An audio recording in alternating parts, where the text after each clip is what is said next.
कल हमने पढ़ा था मेंडल के नियमों से विचलन, जिसके अंदर हमने 4 टॉपिक पढ़ लिए थे।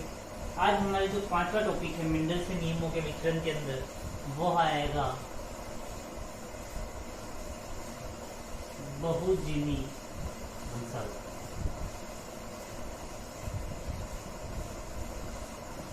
और जो छठा पॉइंट है हमारे, वो आएगा बहुप्रभावी।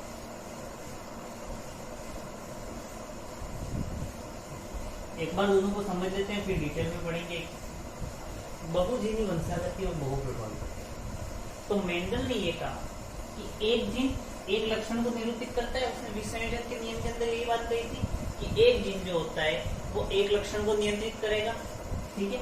लेकिन कहीं कहीं ऐसा होता है कि एक जीन एक से अधिक लक्षणों को नियंत्रित करता है।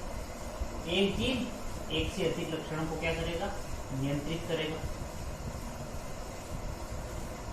तो कंडीशन जब एक जीन एक से अधिक लक्षणों को नियंत्रित करेगा, उस घटना को हम क्या कहते हैं? बहुप्रभाविता। यानी कि एक जीन बहुत सारे लक्षणों को क्या करेगा?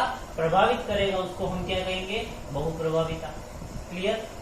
बहुप्रभाविता क्या है? जब एक जीन एक से अधिक लक्षणों को नियंत्रित करता है। मेंडल के नियम के अनुसार क्या होता है कि एक जीन केवल एक ही लक्षण को निरूपित करता है, यानी प्रत्येक लक्षण के लिए एक विशिष्ट जीन होता है। यही कहा था। अब दूसरी जो टॉपिक है वो आपके बहुजीवी वंशागति। बहुजीवी वंशागति के अंदर वो आता है जब एक लक्षण जो होता है वो एक से अधिक जीन द्वारा निरूपित होता है। दोनों में डिफरेंट क्या है?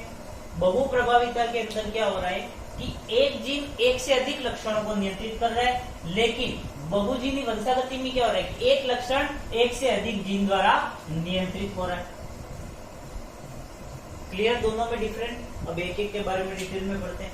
तो फर्स्ट हम पढ़ लेते हैं बहुप्रभाविता।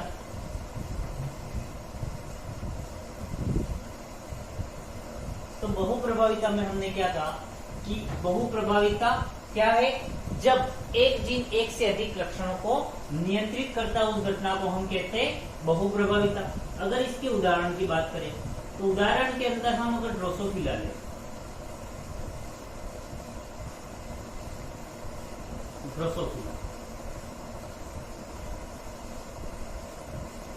अगर ड्रोसोफिला को लें तो इसके अंदर जो सफेद आंख को नियंत्रित करने वाला जो युग्म विकल्प होता है, आंख के सफेद रंग को, वो केवल आंख के सफेद रंग को ही नियंत्रित नहीं करता है। यही जो सफेद आंख यानी आंख के रंग को नियंत्रित करने वाला जो इंद्रिय रहता है, वो उसके पंख एवं उदर की आकृति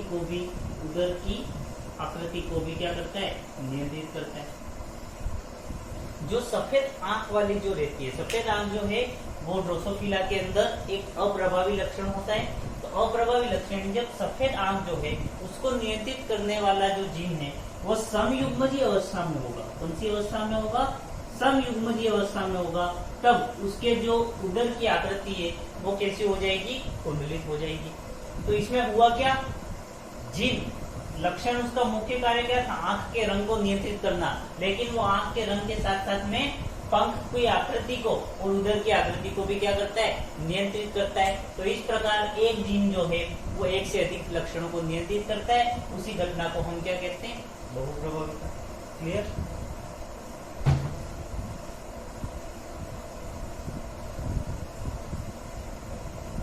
नेक्स्ट हम पढ़ेंगे बहुजीवी वंशागति। बहुजीवी वंशागति।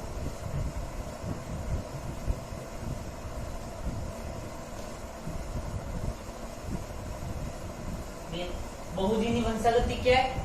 जब एक लक्षण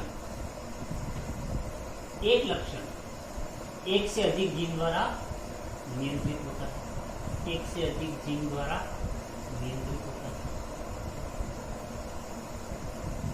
क्लियर?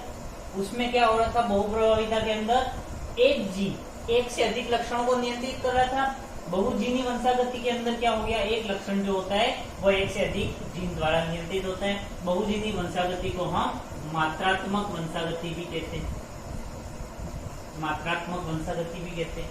क्यों कहते हैं, क्योंकि इसके अंदर क्या होता है कि एक ही लक्षण को अलग अलग जीन अलग अलग मात्रा के अनुसार नियंत्रित करते हैं, इसलिए उसको हम क्या कहते हैं, बहुजीनी वंशागति।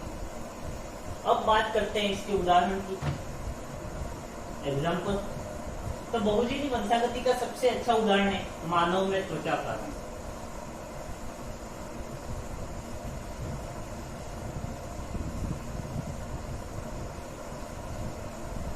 अगर मेंडल के नियम के अनुसार बात करें तो त्वचा के दो ही रंग होने चाहिए थे, एक तो होना चाहिए था काला, दूसरा कौन सा होना चाहिए था, भूरा। एक ही जीन नियंत्रित कर रहा है तो या तो वो पूरा का पूरा काला कर देगा जिसमें ज्यादा है, या जिसमें भूरा है तो भूरा। और अपूर्ण प्रभाविता और ले लें तो इनके बीच का कोई एक रंग होना चाहिए, तीन ही रंग के इंसान होने चाहिए। लेकिन रियल में होता है कि हमने देखा होगा अलग अलग रंग के इंसान रहते हैं। तो उस प्रकार ये जो है वो किसका उदाहरण हो गया, मात्रात्मक वंशागति का या बहुजीनी वंशागति का। तो जो मानव में त्वचा का रंग होता है वो नियंत्रित होता है तीन जीन के, कितने, तीन जोड़े जीन के द्वारा।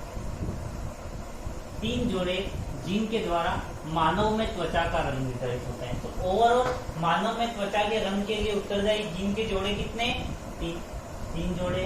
अब तीनों जोड़ों को हम लिख देते हैं, M1 लिख दिया फर्स्ट को, M2, M3। ये तो हो गया प्रभावी ले लिए। कौन से लोग, तो काले, निग्रो, जो कि अफ्रीकन लोग होते हैं उनके अंदर हमने मान लिया ये होंगे, और जो अप्रभावी होंगे उनके अंदर हमने मान लिया M1, M2, M3। ये कौन से हो गए, यूरोपीय, या इसको हम मान लेते हैं एक बार के लिए अप्रभावी। तो फर्स्ट हो गया प्रभावी को हम दर्शाएंगे कैपिटल M से, अप्रभावी को दर्शाएंगे स्मॉल m से। हम इसकी वंशागति करवाते हैं।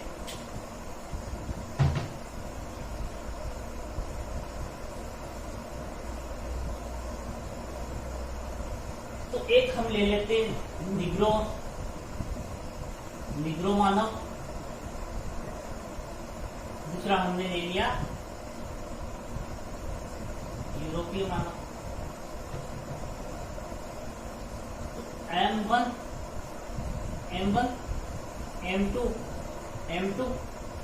M3, ये तो हो गए जो तीन जोड़े जीन है, वो निग्रो मानव के हो गए सारे के सारे प्रभावी, और यूरोपीय मानव के अंदर हमने मान लिए M1, M2, M2 और M3।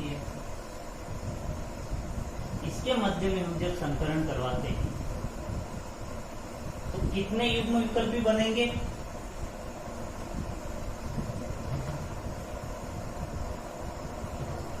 फर्स्ट कंडीशन क्या बनी, इससे जो युग्मक बन रहे हैं, हम युग्मकों को देख रहे हैं कि युग्मक इससे किस प्रकार से बन सकते हैं। तो फर्स्ट कैपिटल M1 इसके साथ में आया कैपिटल M2, और थर्ड कौन सा आ गया, कैपिटल M3। यही बना भाई, तीनों में से एक जीन आएगा, ये बना। अगर इसकी बात करें जो युग्मक बनेंगे तो small M1, small M2, small M3, दोनों का एक युग्मक बना। अब इनके मध्य में हम क्या करवा देते हैं, संकरण करवाते हैं। संकरण करवाने पे हमें जो अनुपात प्राप्त होगा वो आपको अनुपात याद रखना, वो अनुपात ये प्राप्त होगा। याद आपको सिर्फ इतना ही रखना, 1, 6, 15, 20। डिफरेंट कितना है, तो 5, 5 और 10 का डिफरेंट है, ठीक है। 1, 6, 15, 20, वही वापस 15, 6, 1 तो रिपीट हो गया। तो इनका जो अनुपात प्राप्त होता है इसके अंदर जब हम संकरण करवाएंगे, डिटेल में आपके सिलेबस के अंदर इतना है नहीं ज्यादा, तो जब इसके मध्य में हम संकरण कराएंगे तो हमें जो अनुपात प्राप्त होगा वो ये होगा, यानी मानव में कुल कितने रंग के, मानव में कुल कितने रंग के, 7 प्रकार के जो होंगे वो रंग पाए जाएंगे। क्लियर, कोई काला होगा, कोई गोरा होगा, और 7 से अधिक भी हो सकते हैं। इन ये जो युग्मक है या जीन जो उपस्थित है उनके आधार पर एक के अंदर प्रभावी है, बाकी सब वो प्रभावी है, तो इंसान थोड़ा सा काला होगा, सांवला होगा, और बाकी पूरा गोरा होगा। और एकदम सारे के सारे अप्रभावी बिल्कुल गोरा होगा, और एकदम ये जो सारे के सारे जो प्रभावी आ गए तो कैसा हो जाएगा, इंसान काला हो जाएगा। क्लियर। तो मानव में जो त्वचा का रंग होता है वो 3 जोड़ों के द्वारा नियंत्रित होता है। और वर्णक कौन सा होता है मानव में रंग निर्धारण का, उस वर्णक का नाम होता है मेलेनिन, इसलिए हमने यहाँ पर एम का यूज किया। तो मानव में त्वचा के रंग के लिए उत्तरदायी वर्णक जो होता है वो होता है मेलेनिन, जिसमें मेलेनिन की ज्यादा मात्रा ज्यादा होगी वो काला हो जाएगा, कम होगी वो गोरा हो जाएगा। और ये जो है जीन वो ही क्या करते हैं, इन लक्षणों को नियंत्रित करते हैं।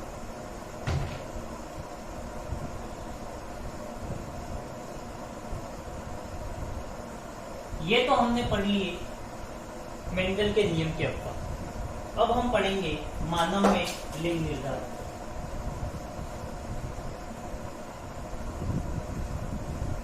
तो ये तो सिंपल ही आप सबको पता ही होगा मानव में लिंग निर्धारण जो होता है वो कैसे होता है। अगर मानव में लिंग निर्धारण की बात हो तो एक होता है नर, हमने ले लिया, दूसरा मादा, ठीक है। नर में जो होते हैं आपको पता है 22 जोड़े तो गुणसूत्र होते हैं, प्लस XY यही होता है।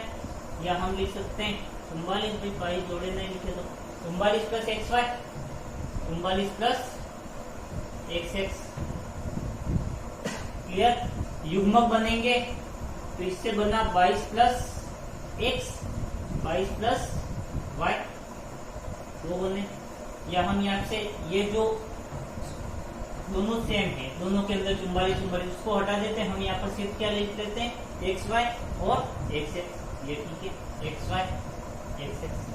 इससे युग्मक कितने बने, एक X बना, एक Y, और मादा से कितने बनेंगे, सिर्फ X। जब ये इसके मध्य हम चेकअप बोर्ड की सहायता से समझ लेते हैं। ये मादा ले ली, ये नर, क्या हुआ XX, यहाँ पे X XY। तो जब मानव के अंदर नर और मादा के मध्य संकरण करवाएंगे तो लिंग निर्धारण के अंदर लड़की कितनी प्राप्त होगी, यानी मादा 2, नर कितने हो गए 2, तो 2:2, या इसको हम क्या कह सकते हैं 1:1। तो मानव में जो लिंग निर्धारण होता है वो इस प्रकार से होता है। उसके लिए एक जोड़ी जीन होते हैं और वो ही क्या करते हैं, मानव में लिंग निर्धारण का कार्य करते हैं। अब आपके जो आ रहा है मेन टॉपिक वो है शब्दावली, यानी अभी तक हमने ये जो पूरा का पूरा पाठ पढ़ा उसके अंदर किस किस शब्दावली का उपयोग किया वो हमको पढ़नी है। वो परिभाषा है, आपको सेंड कर दी जाएगी, उसे याद कर लेना। आज के लिए इतना ही, और आपके चैप्टर कंप्लीट हो गए तो उसे नेक्स्ट